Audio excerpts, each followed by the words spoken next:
Soyez les bienvenus sur le plateau télé des Journées francophones de radiologie, édition 2022. Et j'ai le plaisir de vous présenter mes invités. Professeur Sandrine Deltour, vous êtes neurologue à Garches. Et docteur Charles Melloriot, vous êtes radiologue au Centre d'imagerie du Nord à Saint-Denis. Merci à tous les deux d'être à mes côtés. On va parler de céphalées. Professeur, première question pour vous. Les céphalées sont un motif de consultation fréquent? Oui, alors dans certaines séries, on dit même que ça va jusqu'à 5% du motif de consultation aux urgences. Donc c'est un motif de consultation urgent. Pour autant, toute céphalée n'a pas un critère de gravité. C'est pas parce qu'on a mal à la tête que c'est grave, et c'est pas parce qu'on a très très mal à la tête que c'est très grave. Donc il y a une corrélation à ne pas faire entre ce degré de douleur et la gravité. Et l'autre chose, c'est que toute céphalée ne doit pas forcément justifier d'une imagerie, et c'est la complexité finalement de cette prise en charge, où il va falloir dissocier la céphalée primaire, qui représente 60% des céphalées secondaires, qui justifient d'aller plus loin justement dans le bilan étiologique et donc dans l'imagerie. Alors, je rebondis sur ce que dit le professeur docteur Charles Melloriot. Il n'y a pas besoin de faire systématiquement appel à l'imagerie quand il y a une céphalée? Oui, très clairement, ce qu'on a appris lors de la session des céphalées, sur les céphalées, c'est que lorsqu'on a une céphalée primaire, c'est-à-dire par exemple une migraine ou une céphalée de tension, que cette céphalée est typique, qu'elle n'a pas aucun critère d'atypie, à ce moment-là, l'IRM, l'imagerie de manière générale, n'a aucun intérêt. Professeur, vous voulez rebondir sur le... Oui, alors ça va être toute la difficulté de cet interrogatoire extrêmement précis. C'est vraiment la checklist quand on interroge une céphalée. Il va falloir chercher exactement ce qu'a dit mon collègue, c'est-à-dire des signes de gravité, ce qu'on appelle les drapeaux rouges, qui vont nous faire penser qu'on n'est pas dans la céphalée de tension, dans la migraine, dans l'algie vasculaire de la face ou dans l'algie trigéminale qu'on connaît, qui sont assez classiques. On est dans autre chose, et ces signes d'alerte, il va falloir aller les chercher. Quels sont-ils?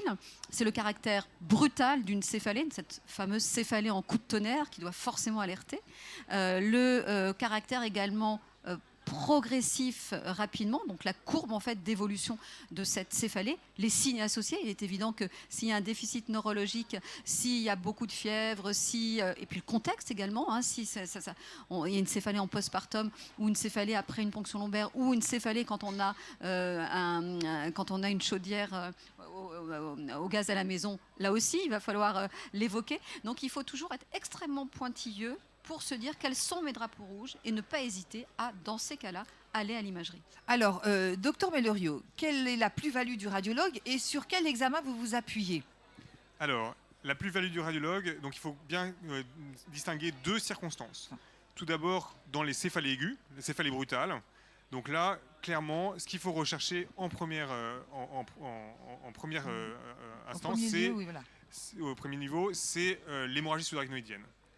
Ce qui est certain, c'est que faire le diagnostic d'un hématome intracrânien, d'une hydrocéphalie, ça tout le monde est capable de le faire, même un étudiant en première année, il le voit. Là où le radiologue va vraiment donner une plus-value, c'est dans trois circonstances différentes qu'on a bien vues lors de la dernière session. La première, c'est l'hémorragie sous-arachnoïdienne, notamment les petites hémorragies sous-arachnoïdiennes des citernes de la base, notamment quand elles sont tardives, où là, ça peut être très difficile. On sait que le scanner, par exemple, dans ces circonstances, sont mauvais. Donc, il faut aller voir sur le flair, bien recherché dans les citernes de base. Deuxième circonstance, c'est la dissection intracrânienne.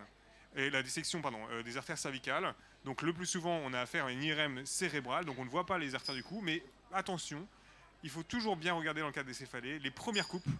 Parce qu'on peut passer à côté d'un hématome de paroi. On peut voir, un hématome de paroi lors de ces premières coupes, ça c'est très important. Et troisième chose, c'est le syndrome de vasoconstriction réversible, qui est, on l'a vu, une cause très fréquente de céphalée brutale, même plus fréquente que les hémorragies sous-arachnoïdiennes.